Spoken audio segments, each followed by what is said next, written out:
Hello friend, welcome to my YouTube channel. आज का video ये है आधुनिकीकरण, अर्थ, विशेषताएं, तत्व। विशेषताएं और तत्व। आधुनिकीकरण मॉडर्नाइजेशन की धारणा बहुत व्यापक और विशाल है। आधुनिकीकरण चारों ओर हो रहा है। उदाहरण के लिए उत्पादन के साधनों, संचार व उत्पादन के साधनों, संचार व यातायात के साधनों, राजनीतिक व्यवस्था, वितरण प्रणाली, यहाँ तक कि सामाजिक धार्मिक क्षेत्र भी अछूता नहीं रहा है इससे। अछूता नहीं रहा है, इसलिए इस धारणा को राष्ट्र या समाज के एक पक्ष तक सीमित नहीं किया जा सकता है। अतः साधारण शब्दों में हम कह सकते हैं कि हम इसे इस प्रकार व्यक्त कर सकते हैं। आधुनिकीकरण सांस्कृतिक सामाजिक परिवर्तन की वह प्रक्रिया है बहुत जिसके द्वारा जिसके द्वारा हुए परिवर्तनों को समाज के लोगों ने लाभदायक व आवश्यक समझकर स्वीकार किया है। अर्थात परिवर्तनों का लाभदायक व वांछनीय होना आवश्यक है। आधुनिकीकरण में अर्थव्यवस्था का औद्योगिकीकरण व विचारों का निरपेक्षीकरण आता है, लेकिन आधुनिकीकरण यहाँ तक सीमित नहीं है। आधुनिकीकरण में भौगोलिक, सामाजिक, वैज्ञानिक व तकनीकी शिक्षा के क्षेत्र में भी परिवर्तनों को शामिल किया जाता है। तो आधुनिकीकरण क्या है? व्यापक एवं विशाल धारणा है, क्योंकि जो आधुनिकीकरण होता है वो केवल वो सभी चीजों में होता है, जैसे उत्पादन के साधन हो गए, संचार हो गया, यातायात के साधन हो, राजनीतिक व्यवस्था हो गई, वितरण प्रणाली, यहाँ तक कि सामाजिक धार्मिक क्षेत्र भी अछूता नहीं रहता। जैसे आधुनिकीकरण का आजकल मीनिंग लिया जाता है, जैसे ड्रेस कपड़े ऊपर लिया जाता है, जबकि इसका आधुनिकीकरण क्या है, बहुत व्यापक है। आधुनिकीकरण को हम आधुनिकीकरण उसी को कहा जा सकता है जो जो क्या हो, लाभदायक एवं वांछनीय परिवर्तन लाता है। वांछनीय परिवर्तन लाता है, जो क्या कर सकता है सोसाइटी में। अ, आधुनिकीकरण में क्या होता है, अर्थव्यवस्था का औद्योगिकरण होता है, विचारों का निरपेक्षीकरण होता है।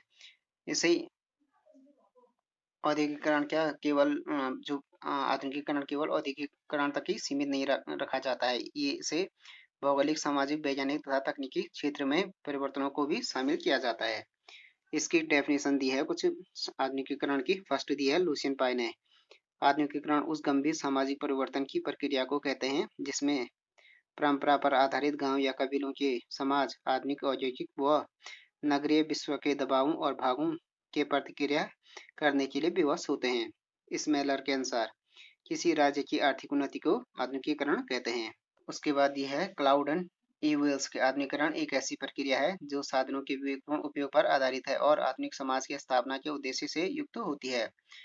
अब हो गया आधुनिकीकरण की विशेषताएं। आधुनिकीकरण की निम्नलिखित विशेषताओं। फर्स्ट हो गया राष्ट्रीय एकीकरण। एक समय था जब नगर राज्य हुआ करते थे। नगर राज्य के तीन कार्य थे: शांति हो गया, कानून व्यवस्था और बाह्य आक्रमण से बचाव। लेकिन आधुनिकीकरण के फलस्वरूप राष्ट्रीय राज्य की अवधारणा की उन्नति हुई है। प्रत्येक समाज अपने वास्तविक व्यक्तित्व की अभिव्यक्ति राष्ट्र राज्य में ही देखता है। राष्ट्रीयकरण की प्रक्रिया में तेजी आती है तो दूसरी तरफ विघटन की क्रिया समाप्त हो जाती है या धीमी पड़ जाती है। तो आधुनिकीकरण का फर्स्ट विशेषता हो गया राष्ट्रीय एकीकरण।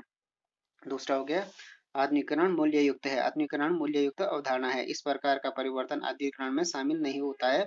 उद्देश्य युक्त परिवर्तन ही आधुनिकीकरण है। तो आधुनिकीकरण यह है उद्देश्य युक्त परिवर्तन ही आधुनिकीकरण है।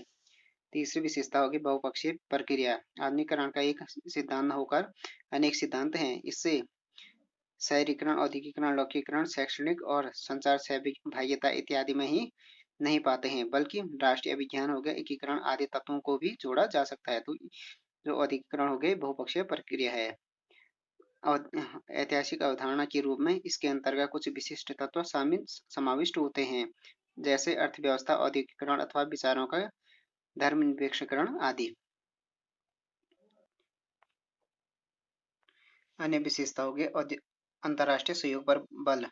आज के आधुनिक समाज की विशेषता आज के परस्पर आत्मनिर्भरता के युग में अंतर्राष्ट्रीय सहयोग पर भी बल देना है। आधुनिकीकरण की प्रक्रिया किसी एक राष्ट्र की सीमाओं तक सीमित न होकर अंतर्राष्ट्रीय प्रक्रिया के रूप में मानी जाती है। तो अंतर्राष्ट्रीय सहयोग पर बल भी दिया जाता है। आधुनिकीकरण का एक विशेषता योग्य है संचार तंत्र का विस्तार। आधुनिक समाज अपनी संचार व्यवस्था को अत्यधिक तीव्र और तकनीकी दृष्टि से उत्पन्न रूप प्रदान करने पर अत्यधिक बल देता है, क्योंकि आज प्रत्येक क्षेत्र में कुशलता एवं शीघ्रता से कार्य करने में संचार तंत्र की अग्रणी भूमिका है। संचार तंत्र का विस्तार। उसके बाद हो गया लोकतंत्र। आधुनिकीकरण की एक विशेषता यह भी है कि यह लोकतंत्र का मार्ग प्रशस्त करता है। आधुनिकीकरण का पहिया विभिन्न राष्ट्रों को लोकतंत्र की ओर ले जाता है। देन हो गया नगरीकरण। नगरीकरण की आधुनिकता भी जो है आधुनिकता की ओर विशेषता है।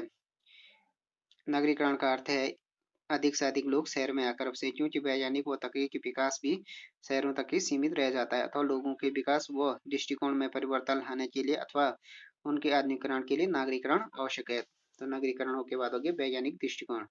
वैज्ञानिक दृष्टिकोण किसी भी समाज में रहने वाले व्यक्तियों का वैज्ञानिक दृष्टिकोण भी उसे आधुनिकता की ओर ले जाने में महत्वपूर्ण भूमिका निभाता है, क्योंकि वैज्ञानिक दृष्टिकोण उस समाज के व्यक्तियों को संकुचित दृष्टिकोण से बाहर निकालकर उन्हें विवेकशीलता एवं तर्कशीलता के आधार पर निर्णय लेने के योग्य बनाता है। तो वैज्ञानिक दृष्टिकोण भी आवश्यक है, ये भी विशेषता है उसकी।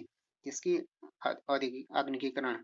आधुनिकीकरण के तत्व। औद्योगिकीकरण। जो राज्य औद्योगिक रूप से जितना विकसित होगा उतना ही आधुनिकीकरण होगा। आधुनिकीकरण से न केवल आर्थिक विकास होता है बल्कि वह भेदभाव को दूर करता है। इससे समाज में महिलाओं को स्वर ऊंचा उठता है या महिलाओं को उचित स्थान मिलता है। उच्च जीवन स्तर। लोगों का जीवन स्तर जितना ऊंचा होगा उतना ही आधुनिकीकरण अधिक होगा। उच्च जीवन स्तर आधुनिकीकरण का प्रतीक है। तो दूसरा तत्व हो गया उच्च जीवन स्तर। तीसरा हो गया साक्षरता। आधुनिकीकरण साक्षरता की मात्रा पर भी निर्भर करता है। साक्षरता आधुनिकीकरण का आधार है। भिन्न भिन्न समाजों में साक्षरता का स्तर भिन्न भिन्न होता है, अतः वहाँ आधुनिकीकरण का स्तर भी भिन्न भिन्न होता है।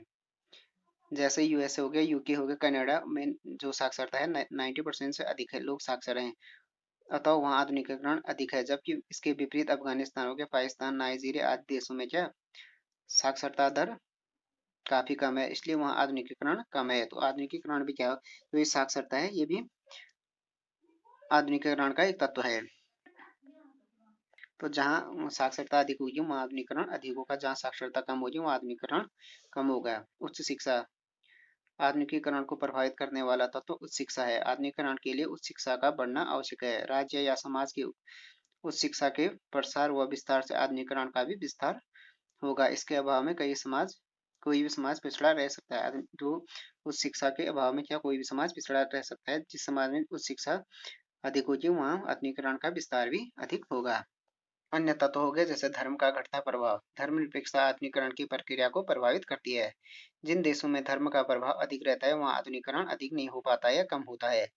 धर्म का प्रभाव जिन देशों में कम रहता है वहाँ वे देश आधुनिकीकरण के मार्ग में क्या अग्रसर रहते हैं।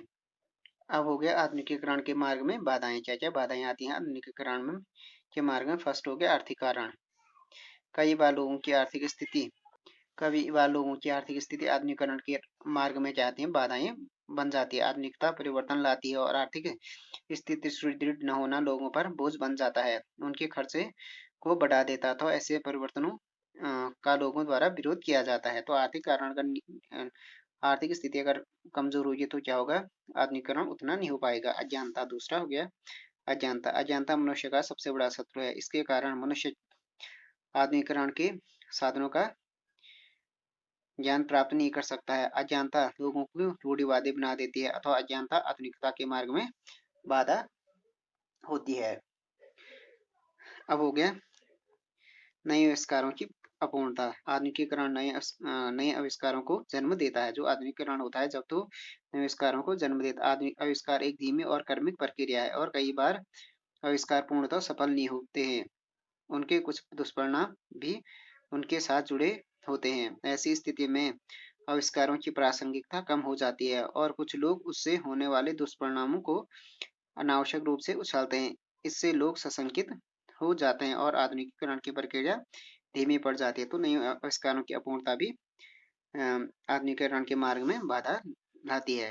देन हो गया लोगों का स्वभाव एवं आदतें। अक्सर लोग अपनी आदतों एवं स्वभाव के कारण नई चीजों को अपनाने से घबराते हैं। रूढ़िवादी और परंपरागत दृष्टिकोण के कारण लोग पुरानी मान्यताओं को पकड़कर रखना चाहते हैं। जैसे ये जानते हुए भी कि जनसंख्या वृद्धि से काफी दुष्परिणाम हैं। लोग इसके परिवार नियोजन लोग क्या परिवार नियोजन को अपनाने से अभी तक संकोच दिखाते हैं।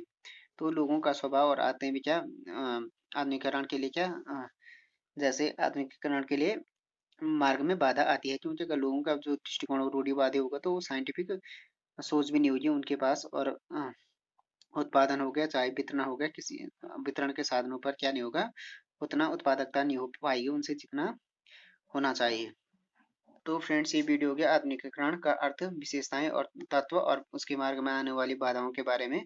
Thanks for watching this video. If you like this video, please subscribe my channel and like, share and comment on this video.